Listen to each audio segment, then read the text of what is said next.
Cheers. Hi everybody, I'm Bo Valentine. I use she, they pronouns, and today we are doing the mid-year book freakout tag, except it's gonna be a little bit cozier and a little bit calmer because it's raining out and I don't feel like being very extravagant. So we got some nice lighting. I think it's so pretty, it's so cute, I feel so comfy. I've read 35 books this year and I have picked out my favorites, and here we go.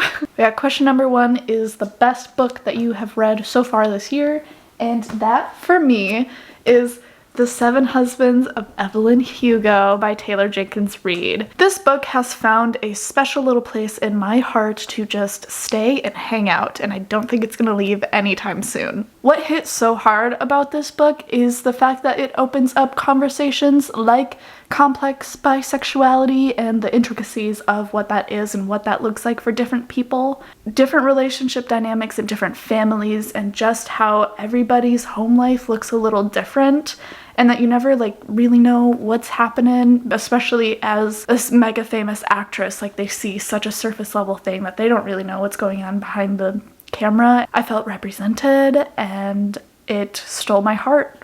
So that's my first book. The best book of the year so far. Next question is the best sequel of the year so far, and my choice, I don't have it out, was of course the one and only Cress from the Lunar Chronicles series. This is the 3rd book in the 4-book series. They're all by Marissa Meyer, and I picked this one instead of Winter because it features a whole lot of Carswell Thorne.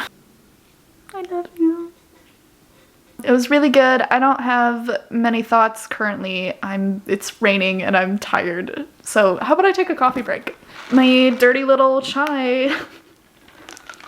Anyways, Lunar Chronicles, Cress, best sequel. This was really poorly done, but it's fine. We're not gonna worry about it. The next prompt is new releases you haven't read yet but want to. My option for this was Big Swiss by Jen Beacon. This book is about a woman who transcribes therapy sessions, and she ends up having an affair with one of the people who goes to these therapy sessions.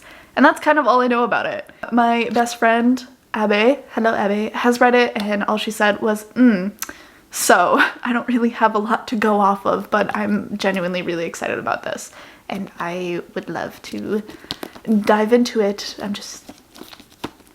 That's all I got. I don't have the physical copy of this one. The prompt is most anticipated new release for the second half of the year, and I put down Half the Moon by Mary Beth Kean.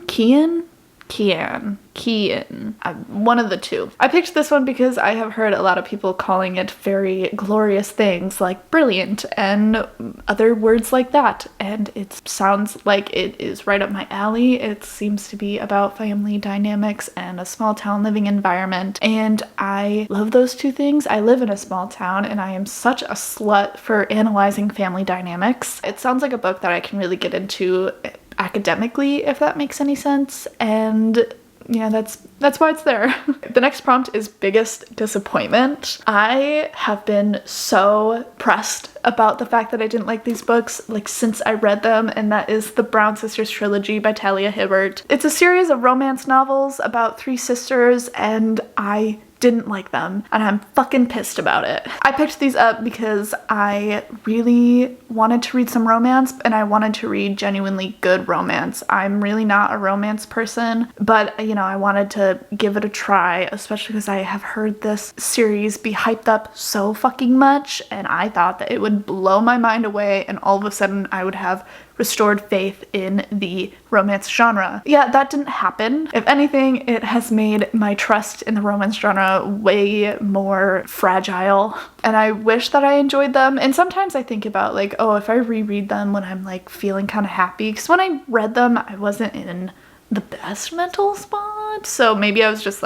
trying to be angry about it. I don't know. So I've thought about rereading them, and I don't think so. The only one that I think would be worth rereading is Eve's book, because that was the one that I liked the most. Danny's book was the worst. I really hated that one so fucking much. But yeah, so these were the biggest disappointments. The Brown Sisters trilogy. I was so pressed. I couldn't believe that I didn't like them. The next prompt is the most surprising, and for me that was The Lucky List by Rachel Lipcott. It literally says right at the top age 12 and up, so I was not expecting to like it as much as I did. I literally gave this book a 4 out of 5 stars. This book reads like in 2011 Disney Channel original movie, and that's what hit so hard. That's why I liked it so much. I was like, I feel like I'm like reliving a very specific part of my childhood. It was like Teen Beach Movie just came out, me and my sister over here with some fucking popcorn. Like, that's the vibe of this book. That's what reading this book was like. It was so good, and it was queer. I wasn't expecting it. The main character has a sexuality crisis, and it also, her mom passed away, and it just had a lot of elements that I loved. It shocked me. It's for 12-year-olds. I'm 19, but I loved it. It was good. It was a good read. I would recommend it, shockingly. The next prompt is a new favorite author, and for me, that is the one and only Taylor Jenkins Reid. I have read 2 of her books so far. Her 2 most famous, I think, which is Daisy Jones and the Six, and of course Evelyn Hugo. I am now on hold for all of her books at my library. The audiobooks specifically, I read both of her books as audiobooks and I really enjoyed them. I want to try and read literally all of her books, and if I like them, maybe I'll own all of them someday. I'm excited about it because I have not felt this way since I was in 5th grade and I read Paper Towns by John Green, which then promptly made me read all of John Green's novels. So that's what I'm gonna do. Taylor Jenkins Reid is replacing John Green, and I never thought that I would ever say something even remotely close to what that sentence was. More coffee break.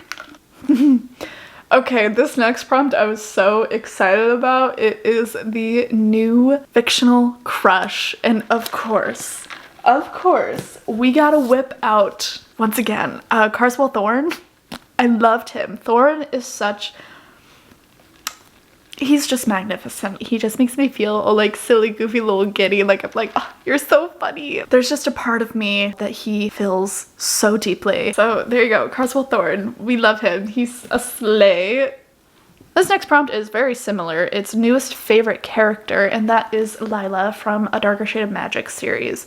So far, I've only read the first book, and I plan on getting to the second one this month. She has a little bit of like the similar like quip attribute like Thorne does, if that makes any sense. Like, she's kind of like quippy and a little bitchy. She's very funny, and I loved how like resilient she was. Just how her life was before the book began was also very interesting to like hear about and read about. I don't know, it was good. She was good. I loved reading about her. She was my favorite in this book, and she's probably my favorite out of pretty much all of the characters that I've read from so far this year. But yeah, so Lila from A Darker Shade of Magic. I feel like this is like a mess, but the whole point is to be casual, so that's what I'm trying to be. The next prompt is a book that made you cry, and I have discovered that there is only one book that has made me cry, and that book was Wayward by Amelia Hart. This book had the potential to be the best book of this whole year, but then that ended up being given to, of course, The Seven Husbands of Evelyn Hugo, so I'm so sorry, but you are a very close second. I also, while I was reading this book, was not expecting to cry. All of a sudden, I was like halfway through the book, I was reading the one part that made me cry, and I was like, holy shit, I love these characters. Like, all of a sudden, it like hit me that this was an important book to me. I really loved the concept, and I really loved how she pulled off the concept. If you don't know, the like concept kind of thing behind it is that there is a very long lineage of women, the wayward women, and they all have like a special connection to the earth and bugs and birds and things like that. But as the years went on, each woman kind of like started to slowly get further and further away from like this gift, and especially as the modern life started to kind of happen. And then you kind of realize, without the book actually saying, that the reason all these women became so disconnected from their like roots, their natural roots, is because of men. And that's why I loved it so much. It was just, I felt like it was very raw and gave it to you like point blank without giving it to you point blank, if that makes sense. It was very appreciated, and honestly, I would love to reread it. Read it. It was good. It was good. She was a debut. Loved it. 10 out of 10. Considering that it is halfway through the year and I've only cried to one book, and it was only one scene in the book, it wasn't even like really the whole book, I am also adding a book that I hope makes me cry, but I'm also a little determined to get through it without crying, and that is A Little Life by Hani Yanagihara. I'm currently reading it, but a couple of years ago I had the audiobook that I only listened to partly, so I know how terrible it is. I know how truly terrible it is, but I did not cry when I first listened to it, and I didn't finish the book, so that might have something to do with it. I think I only got like halfway. I made it through Jude's childhood, so I know what happens with him, and that's as far as I got, I think, because I'm not surprised that that's how far I got, but I'm determined to finish it this year, and I am determined to cry, but yet also not cry. Like, in my head, I'm like, I don't think I'm gonna cry to this. I think I'm gonna make it to the very end and not cry. But I have done extensive research on this book, essentially, on people's reactions and how they feel about it, so that I'm very prepared. And a lot of people seem to like not cry until like the last 100 pages. So I don't know, maybe that's how it's gonna go for me. Like all of a sudden I'm just gonna be like sobbing through the rest of it. But so far I feel like I'll be able to get through all of it without crying, even though the whole point is to cry. Also, I am going into it with a game plan. I have been looking at this very critically. It is literary fiction, which I think that people forget that like literary fiction isn't necessarily meant to be read for fun. I feel like it's more meant to be read academically, to go into it with a very like thoughtful mind and to actually think about what you're genuinely reading. So that's what I'm gonna like try and do. I've already have like sticky notes of thoughts in here, so that's kind of fun. That's how I'm doing it. I'm coming into this book very critically. Like, I am going to try and view it professionally, like as if I was a professional reviewer. That's the plan for not crying, is just to come in here and analyze it as if it were my own emotions. The next prompt was a book that made you happy, and this book has made me very happy. I'm pretty sure it was the first 5-star of the year, and that was A Gentleman's Guide to Vice and Virtue by Mackenzie Lee.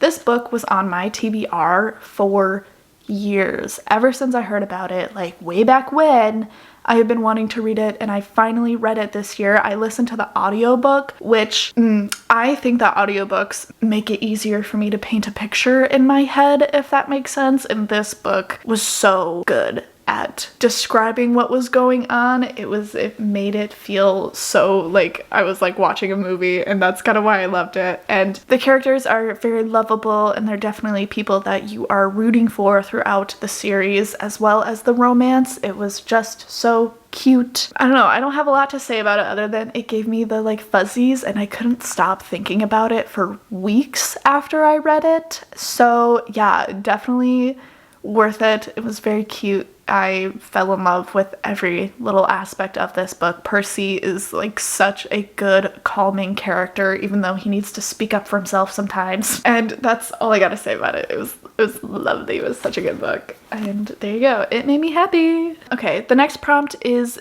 the most beautiful book that you have acquired this year. And for that, I chose Adelaide by Genevieve Wheeler. I feel like this prompt can be viewed in 2 separate different ways. One, like beautiful story-wise, and 2, beautiful cover-wise. I decided to go with cover-wise, and I went with Adelaide because it's, I don't know, she's just very pretty if you want to like take a look-see. Wow. I think it'll be very beautiful inside, and it is already very beautiful outside, but only time will tell. So there you go, Adelaide. The next prompt is books you want to read by the end of the year, and for that I have 3.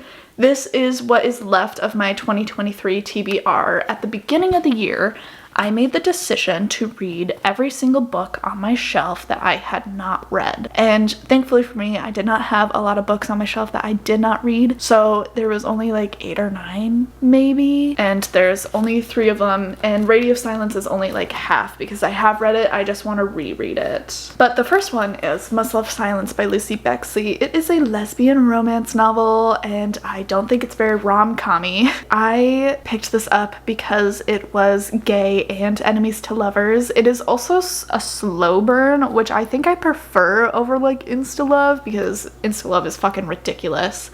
So I am very excited to see how this book plays out, and I hope that they like genuinely hate each other, because I feel like I read a lot of enemies to lovers that already has a little bit of love in the enemy, and I don't want that. So I'm very interested. Also on the back it says that it's funny and a little dark, so that's very interesting. So we got that, Must Love Silence by Lucy Bexley. Next, I have literally just mentioned Radio Silence by Alice Oseman. This used to be considered my #1 favorite book of all time, which is why I'm rereading it, and I have a feeling that it will not stay at that spot. That's why I'm rereading it, just to see if it still lives up to how I felt when I first read it. And yeah, I don't have a lot to say about this one. The last book on my 2023 TBR is Stillwater by Amy Stewart. The only reason I have this book is because it was my mom's and she never read it, so I'm reading it for her. I don't know anything about it. I don't think I'm gonna try and figure out anything about it. I think I'm just gonna read it. That's my 2023 TBR. We have made it to the very last question, which is favorite book to movie adaptation. I don't think that I have read a book to movie adaptation yet. I own a lot of books that have been adapted into movies, so I have decided to pick out the 2 books that I want to read before I watch the series.